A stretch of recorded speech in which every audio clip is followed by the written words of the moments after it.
えて教えてよその仕組みを僕の中に誰かいるの Tokyo Ghoul. I honestly think I can summarize this show with one clip. In all seriousness, most of this review will be non-spoilers, but there will be non-plot related spoilers, including clips from the anime, so you have been warned. Also, I have not read the manga, and I have not watched Season 2 or Tokyo Ghoul Re. Starting off with the best parts of the show, which is easily the soundtrack and the animation. Anytime music came on during the show, whether it being dark or sad, I always noticed it and always made the scene so much better. Not a single time was I cringing from the music selection, and that comes a long way because when I was coming into this show, I was expecting them to do dumb shit like this.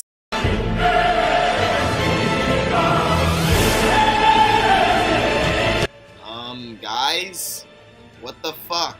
The opening theme to this show is hands down the best part of it, and that sounds like a bad thing to have the best aspect of your anime being an opening thing, but nah, it's really just that good. The Japanese voice acting is also amazing, the dub, not so much. Now to the animation, and my oh my, let me say it's absolutely stunning. The character designs are some of the best I've ever seen, the fight scenes are fantastic. I mean, what can I say, the animation team did an astounding job making this show an eye candy for the audience. As you can see so far, I've given this show nothing but praise, but as you can tell by the title, things took a sharp left turn. The story. Tokyo's become a cruel and merciless city, a place where vicious creatures called ghouls exist alongside humans. Quite interesting premise, as instantly I was drawn in by this setup. And it was a fun ride. The story throughout the season is thrilling and entertaining as hell. I felt fully engaged all 11 episodes, and the 12th episode I believe was one of the best episodes that I've ever seen in anime. Then comes the problems. Period Studio tried to cram 60 chapters in 12 episodes. What the hell were they thinking? It feels like the plot is on the back of Sonic the fucking Hedgehog. The plot is everywhere. Big spoiler warning. Episode 3, we meet our antagonist of the arc. Episode 5, he's dead and the arc is over. The plot is just moving way too fast, and that's because some idiot at Period Studio thought it was a good idea to put 60 chapters in 12 episodes. If you want an explanation on how ridiculous that is, I will give you one.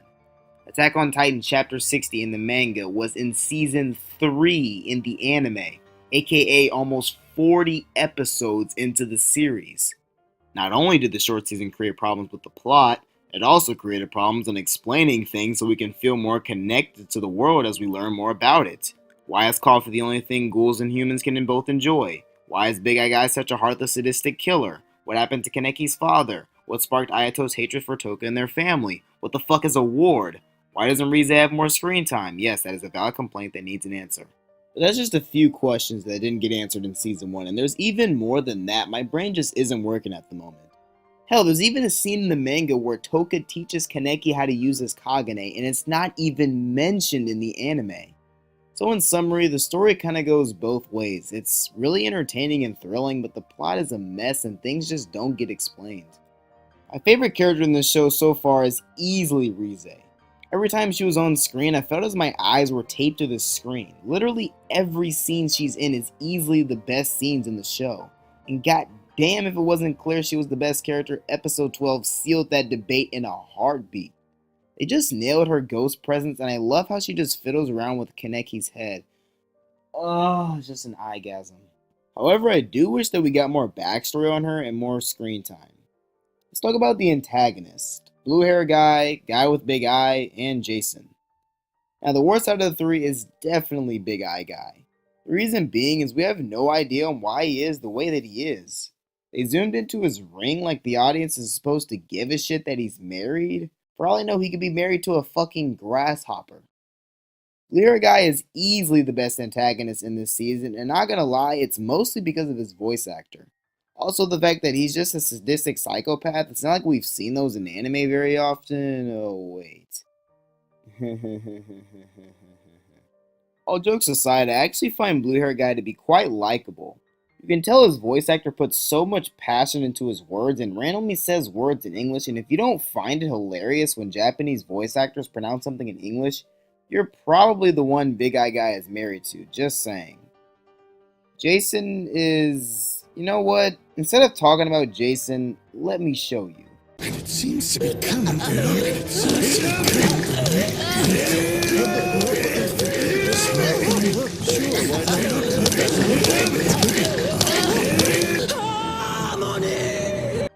Tokyo's a strange one because I expected to hate this character, but I actually don't and want to learn more about her. It might be because I find her dubbed voice hilarious. On paper, she really is just a tsundere.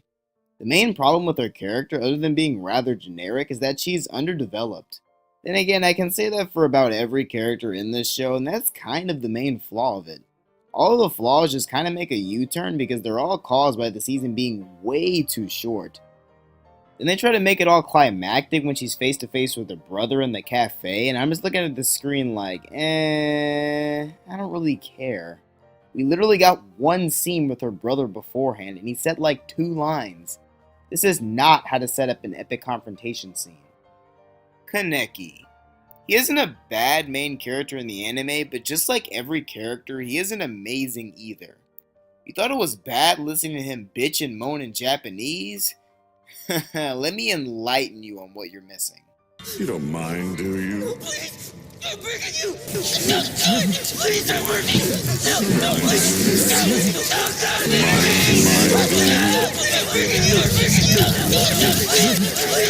Yeah, aside from that, he isn't a bad character per se. He just doesn't stand out that much. He doesn't want to hurt people and lose his side of humanity, but he will if it's absolutely necessary. His character doesn't really stand out until episode 12, as he actually becomes really likable and one of my favorite characters in the show. I also love how in the beginning of the show he says, "'Cause I'm a human!" And towards the end he says, I am a ghoul. I will briefly talk about side characters such as Hide, Hinami, and Amon. I mean, what can I really say? Other than the fact that I love Hide's dub actor's performance, Hide as a character is pretty much just a plot point. Amon is kind of just there, I guess, except in the dub. His voice actor is so bad. Honestly, that alone makes the show worthy of being in the comedy genre. It's that fucking bad. Hinami is a pretty solid side character, as she shows that not all pure ghouls are murderers. She had her parents taken away from her by a man that doesn't even feel a bit of sympathy for her, and she can't even deal with the finishing blow.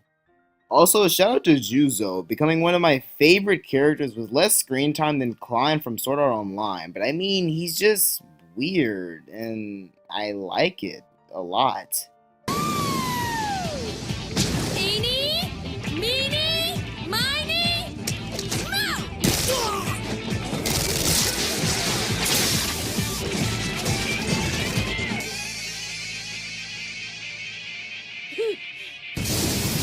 To sum it all up, Tokyo Ghoul Season 1 was very good.